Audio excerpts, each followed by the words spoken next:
So hey guys and welcome back to my YouTube channel. My name is Ishan Awasthi and guys आज हम लोग इस video में part be discuss करेंगे US hegemony का. So guys मैंने आपको इनिशियली भी बताया कि हेजिमनी मतलब होता है डोमिनेंस, पर डोमिनेंस कई तरह की होती है. लाइक सॉफ्ट पावर की डोमिनेंस होती है, डोमिनेंस एज हार्ड पावर होती है और एक स्ट्रक्चरल पावर होती है. तो इन तीनों के बारे में आज हमारा ये वीडियो है. और जैसा मैंने पार्ट ए में भी बताया आपको कि ये चैप्टर मेरा फेवरेट है, तो मैं तो यही चाहूंगा कि आपको बुक खोलने की भी जरूरत ना पड़े after watching my video. So guys इस वीडियो को एंड तक देखिएगा और जो पार्ट 3 होगा उसके एंड में मैं आपको कुछ इंपॉर्टेंट क्वेश्चंस भी बताऊंगा जो बोर्ड्स में आते रहते हैं. So guys let's get started with our part B of the video. So guys first topic is what does hegemony means. Hegemony क्या होता है, चलिए जानते हैं. So hegemony is the international system with only one centre of power. अब जैसा कि हमने देखा कि after the fall of USSR, मतलब जब यूएसएसआर डिवाइड हो गया था into 15 countries, Russia and 14 others, तो क्या हुआ था वर्ल्ड में जो कंपटीशन था, जो वर्ल्ड बाइपोलर था 1991 तक, वो डिसइंटीग्रेट रशिया के होने के बाद वो यूनिपोलर बन गया और सोल सुपर पावर कौन बन गया, अमेरिका बन गया. तो वर्ल्ड क्या हो गया, एक वर्ल्ड में इंपॉर्टेंट सेंटर था जो सोल सुपर पावर था, वो था अमेरिका. तो वही हेजिमनी कंटेन करता है, वही country. So hegemony is the international system with only one centre of power. Second, this power could be in any form of military dominance, economic power, political cloud और cultural superiority. तो ये जो hegemony है ये किसी भी तरह से हो सकती है, आइदर मिलिट्री फॉर्म में, मतलब मिलिट्री सफिशिएंसी के थ्रू हम देख सकते हैं. मतलब अमेरिका को अब आप देख लीजिए, उसकी मिलिट्री कितनी स्ट्रांग है, उसका मिलिट्री डोमिनेंस है पूरे वर्ल्ड पे. उसके बाद कल्चरल डोमिनेंस भी कहीं ना कहीं हम देखते हैं कि हम वेस्टर्नाइजेशन की तरफ हम जा रहे हैं. दो हमको नहीं जाना चाहिए, हमको अपना कल्चर फॉलो करना चाहिए. इंडिया का कल्चर जो है वो सबसे सुपीरियर है और हमारा जो कल्चर है वो इनिशियल स्टार्ट है. मतलब हमारी जो सभ्यता है इंडस वैली सिविलाइजेशन, वो वर्ल्ड की ओल्डेस्ट सिविलाइजेशन है. तो मतलब हमारा कल्चर आप देख सकते हैं कितना एंशियंट है और कितना हमें उसी को फॉलो करना चाहिए. But guys still it has the dominance of its culture also, America. Next, political cloud means इसकी पॉलिटिकल डोमिनेंस या फिर इसकी आइडियोलॉजी जो कि है कैपिटलिज्म, वो कितनी इन्फ्लुएंशियल है, उससे भी हेजिमनी डिसाइड होती है.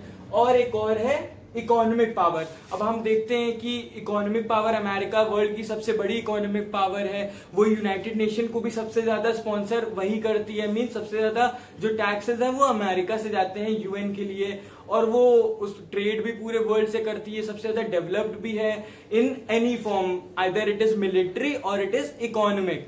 सो गाइज इन सब तरीकों से हेजिमनी डिसाइड होती है. सो गाइज और हेजिमनी क्या होती है कि it is a unipolar system appears to be a misapplication of the idea of pole derived from physics. ये एक जो हेजिमनी को बोला जाता है वो यूनिपोलर सिस्टम बोला जाता है. तो ये जो यूनिपोलर वर्ड आया वो कहां से आया, तो ऐसा मिस एप्लीकेशन हो गया इस वर्ड का. फिजिक्स में पोल का वर्ड होता है, एक सिंगल जो पोल होती है, तो उसी से यूनिपोलर बन गया. गाइज आप फिजिक्स में मत जाइए, आप पॉलिटिकल साइंस में ही रहिए. तो ये उसका मिस एप्लीकेशन है पोल का. सो यहां से वर्ड हेजिमनी या फिर यूनिपोलर वर्ड आया था. तो guys this was the topic of hegemony क्या होती है. अब हम जानेंगे हेजिमनी एज हार्ड पावर, क्योंकि हेजिमनी काफी तरह की होती है मैंने बताया. तो उसका जो पहला हम जानेंगे वो hegemony as hard power. So now hegemony as hard power. So hard power as the name suggest it must be referred as military preponderance. Military preponderance मतलब military sufficiency, efficiency of their military. अब हमने देखा था Iraq invasion में भी 1991 में किस तरह लोगों ने उसको कंप्यूटर वॉर बताया था, किस तरह से अमेरिकन बस बैठ के कहीं बॉम्ब ब्लास्ट करवा दे रहे थे कहीं कुछ, और लोग उसको लाइव देख पा रहे थे. तो ये इससे इसकी मिलिट्री सफिशिएंसी का पता चलता है. सो इसके बाद US today has military capability that can reach at any point on the planet accurately. मतलब यूएस की मिलिट्री इतनी सफिशिएंट है, इतनी एफिशिएंट है कि वो किसी भी पॉइंट ऑफ प्लैनेट में, मतलब किसी भी जगह एक्यूरेटली पहुंच जाती है.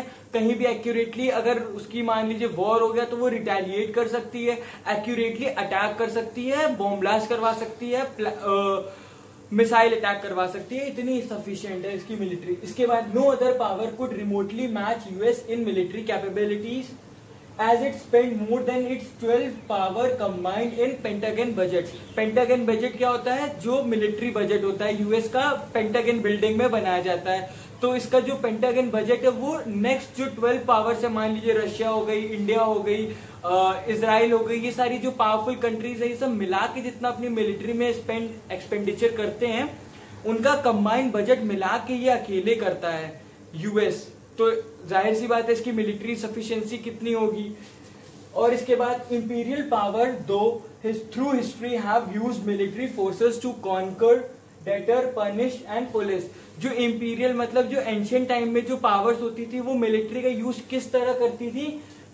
टू कॉन्कर, ऑब्वियसली जीतने के लिए, दूसरी कंट्री पर अटैक करके जीतने के लिए, अपना राज्य स्थापित करने के लिए उधर। दूसरा डेटर, अगर अपनी कंट्री पे कोई अटैक हो रहा है तो मिलिट्री उसको रिटेलिएट करेगी, उसको रोकेगी, तो उसके लिए मिलिट्री यूज होती थी। थर्ड पनिशमेंट, पनिशमेंट देने के लिए, मान लीजिए विद इन द कंट्री और आउटसाइड द कंट्री, अगर कोई कंट्री के खिलाफ कुछ एंटी नेशनलिस्ट लोग होते हैं उनको सजा देने के लिए ये प्रोसीजर होता था। और इसके बाद पुलिस। तो जो अमेरिका की जो मिलिट्री या डिफेंस सिस्टम है इसमें एक ही लूप होल है, वो है पुलिसिंग। ये पुलिसिंग में वीक है। As we have seen it went to attack to Taliban regimes without the permission of UN. मतलब कि यूएन की परमिशन के बिना इसने किस तरह अटैक करवाए थे और वहां की जिस तरह सिविलियंस की भी कितनी मौत हो गई थी, तो इसने प्रॉपर प्रोसीजर फॉलो नहीं किया था और इसने प्रोटोकॉल फॉलो नहीं किया था। तो ये जो लूप होल है इसकी जो हार्ड पावर का, वो यही है कि it is weak in policing. ये पुलिसिंग में वीक है। बाकी ये एज अ पावर ये बहुत स्ट्रांग है, एज अ मिलिट्री ये बहुत स्ट्रांग है, एज एन एफिशिएंसी इसकी मिलिट्री बहुत एफिशिएंट है। सो ये था हमारा हार्ड पावर। अब हम बात करेंगे सॉफ्ट पावर के बारे में। Here comes hegemony as soft power. Soft power मतलब किस तरह अमेरिका सिर्फ मिलिट्री से नहीं डोमिनेट करता है बल्कि अपनी पॉलिटिकल, इकोनॉमिक और आइडियोलॉजी के बिना पर भी वर्ल्ड को डोमिनेट करता है। इसके बारे में ये टॉपिक है। So hegemony as soft power refers to the capacity to manufacture consent. मतलब ये कंसेंट मैन्युफैक्चर करता है, मतलब लोगों को जो चाहिए वो इजिली एक्सेसिबल करा देता है और लोगों को वो पसंद आता है। दो it is not for a long term process. अब आपको प्यास लगी, मान लीजिए आप बाहर हैं, तो आप क्या प्रेफर करेंगे? आप कोल्ड ड्रिंक पीना प्रेफर करेंगे। तो वो शॉर्ट टर्म में तो आपकी प्यास बुझ गई, बट लॉन्ग टर्म में वो कितना हार्मफुल है हमारी बॉडी के लिए ये भी तो हमें जानना होगा ना। बट ये बहुत इन्फ्लुएंशियल होता है तो हम लोग उसको अडॉप्ट कर लेते हैं। Similarly predominance of US in the world is not only based on military power but also it's cultural presence. अब हम देखते हैं कि हम अमेरिका का कल्चर फॉलो करते चले जा रहे हैं। अमेरिका की जो लाइफस्टाइल है, जो टेक्नोलॉजी है, या फिर जो भी उसकी जो डोमिनेंस है कल्चर की, हम उसको अडॉप्ट कर रहे हैं। हर जगह पूरे वर्ल्ड में कहीं भी देख लें उसको अडॉप्ट किया जा रहा है। इसके बाद all the ideas of good life and personal success are churned out by the practice of prevailing in 20th century America. अब जैसा 20th सेंचुरी में अमेरिका था, पूरा वर्ल्ड वैसे ही बनने की कोशिश करता है कि अब उतना ही प्रोस्पेरस हो, उतना ही डेवलप्ड हो। और डेवलपमेंट का मतलब उससे कंपेयर कर दिया 20th सेंचुरी अमेरिका से। मतलब जैसा वो है, जैसी उनकी लाइफस्टाइल है, अगर हम उसकी बराबरी कर पाएंगे, उसको कॉम्पीट कर पाएंगे तो हम डेवलप्ड हैं। अगर हम वीकेंड्स पे पार्टी कर रहे हैं तो हम डेवलप्ड हैं। बट ऐसा नहीं है, हमें अपनी आइडियोलॉजी डिफरेंट रखनी चाहिए, हमें अपने कल्चर को प्रिवेल करना चाहिए, ना कि वेस्टर्नाइज को। बट हम वैसा कर रहे हैं due to its influence of soft power. इसके बाद some examples of soft power are Starbucks, Domino's, Pepsi and lot more. अब गाइस हम देखते हैं कि अगर हम स्टारबक्स में बर्गर खा रहे हैं या कॉफी पी रहे हैं तो हम अपने आप को समझते हैं हाँ हम थोड़े मैनेज कर पा रहे हैं, हम बैलेंस कर पा रहे हैं, हमारी लाइफस्टाइल अपग्रेड हो रही है। अगर हम डोमिनोज से पिज्जा खाते हैं तो ये सब किसके एग्जाम्पल्स है? ये सब डोमिनेंस के एग्जाम्पल है, but as a soft power, but as a culture of America. So guys, this was the topic of soft power. Now moving ahead towards our last topic, comes hegemony as structural power. In structural power, we come to know that America has planned its structure in such a manner which help in influencing its ideology to the whole world. मतलब America को जो इसका structure है ऐसा बनाया हुआ है जिससे कि जो क्या हेल्प करता है अमेरिका को अपनी आइडियोलॉजी स्प्रेड करना पूरे वर्ल्ड में। तो चलिए जानते हैं इसके स्ट्रक्चर के बारे में। So hegemon must possess both ability and desire to establish certain norms and must sustain the global structure। मतलब जो हेजेमन होता है, मतलब जो कंट्री डोमिनेट करती है वर्ल्ड को, उसका ऐसा मानना होता है कि पूरे वर्ल्ड में वो ऐसा अपना स्ट्रक्चर बना के रखे कि उसका कॉन्टैक्ट पूरे वर्ल्ड में रहे और उसका जो प्रभुत्व जिसको बोलते हैं, डोमिनेंस, वो पूरे वर्ल्ड में दिखे एक्चुअली में। तो ऐसा स्ट्रक्चर वो चाहता है प्लान करना। तो hegemon does this for its own advantage but its competitor take advantage of it. Internet किसने इंट्रोड्यूस किया था? इंटरनेट इंट्रोड्यूस किया था अमेरिका ने। अब अमेरिका ने इंट्रोड्यूस किया, पर उसके जो बेनिफिट्स है वो तो पूरे वर्ल्ड को मिलते हैं ना। हम कोई भी चीज होती है वो इजीली एक्सेसिबल हो जाती है, हम इजीली कुछ भी सीख सकते हैं, चाहे वो इकोनॉमी से रिलेटेड हो, चाहे वो मार्केटिंग से रिलेटेड हो, चाहे वो डेमोग्राफ से रिलेटेड हो, हम हर चीज इजीली सीख सकते हैं। तो उसके कॉम्पिटिटर भी उसका यूज कर लेते हैं कई बार। फिर हम देखते हैं USA as a structural power hegemon provide general public goods like sea lane of communication. अब सी लेन ऑफ कम्युनिकेशन किसने स्टार्ट किया था? यूएसए ने, बट उसका बेनिफिट तो पूरे वर्ल्ड को हो रहा है ना। आज की डेट में हम देखते हैं सी लेन ऑफ रूट्स कम्युनिकेशन होते हैं, ट्रेडिंग होती है, एक्सपोर्ट इम्पोर्ट होता है, वो सब हमें इजिली एक्सेसिबल हो पा रहा है जस्ट ड्यू टू यूएसए। उसके बाद इंटरनेट, इकोनॉमी एंड ट्रेड। अब इकोनॉमी एंड ट्रेड भी कई तरह से हम देखें तो वो यूएसए की ही देन है। अब एमबीए देखें हम, एमबीए कहाँ पे इंट्रोड्यूस हुआ था? एमबीए इंट्रोड्यूस हुआ था यूएसए में। कब? 1900 में पहली बार वहां पे स्टार्ट हुआ था और 1950 आते आते फिर पूरे वर्ल्ड में एमबीए। अब आज की डेट में हम देखें हर जगह एमबीए की पढ़ाई होती है। तो ये क्या है? ये भी एक स्ट्रक्चरल पावर है जिससे कि पूरा वर्ल्ड इन्फ्लुएंस हो जाता है। ये भी यूएसए की एक हेजेमन प्रूव करने की एक टेक्निक थी। इसके अलावा WTO, World Trade Organization, International Monetary Fund are the product of USA initiated Bretton Woods system. इस सिस्टम के अकॉर्डिंग क्या था, जितनी भी यूरोपियन कंट्रीज थी और जो कंट्रीज थी पावरफुल कंट्रीज, वो क्या थी, वो मॉनेटरी लेन देन करती थी।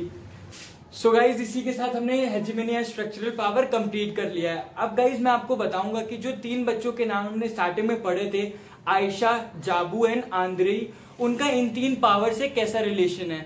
आयशा होती है वो अपना पैर खो देती है, वो बगदाद की सिटीजन होती है और वो उस पर मिसाइल अटैक होता है due to which she lost her leg. So ये हार्ड पावर का एग्जाम्पल है। बाद हम देखते हैं जाबू, उसके पेरेंट्स उसको फोर्स करते हैं एमबीए करने के लिए। ये कैसा है, किसका एग्जाम्पल है? ये स्ट्रक्चरल पावर का एग्जाम्पल है। उसी तरह हम आंद्रेई का एग्जाम्पल देखते हैं कि उसके पेरेंट्स किस तरह उसको गुस्सा हो जाते हैं जब वो ब्लू जीन्स पहनता है। क्यों? क्योंकि ब्लू जीन्स किसका एग्जाम्पल होती है? प्रॉस्पेरिटी का। और उसके पेरेंट्स बहुत सोवियत यूनियन में जब रहते थे तो वो बहुत सालों तक पैसे इकट्ठा करते थे, तब जाकर वो ब्लू जीन्स ले पाते थे। तो ये भी एक हेजेमनी है, सॉफ्ट पावर का एग्जाम्पल है। सो गाइज इसी के साथ हमने ये 3 एग्जाम्पल्स भी देख लिया और समझ लिया कि ये 3 एग्जाम्पल्स एक्चुअली में क्या है और कैसे ये हेजेमनी को रिफ्लेक्ट करते हैं। So guys stay tuned for the third part of this video. And third part के एंड में मैं आपको कुछ इंपॉर्टेंट क्वेश्चंस भी बताऊंगा जो कि बोर्ड्स में मोस्ट फ्रीक्वेंटली पूछे जाते हैं। सो गाइज आप देख रहे होंगे मैं आपके लिए कितनी मेहनत कर रहा हूँ, कितने आपके वीडियो को कितना इजी बना दे रहा हूँ ताकि आपको इजीली अंडरस्टैंड हो जाए वीडियो। सो अब आपको क्या करना है, आपको लाइक, कमेंट, शेयर करना है। And guys also don't forget to subscribe my channel and stay tuned for the next video.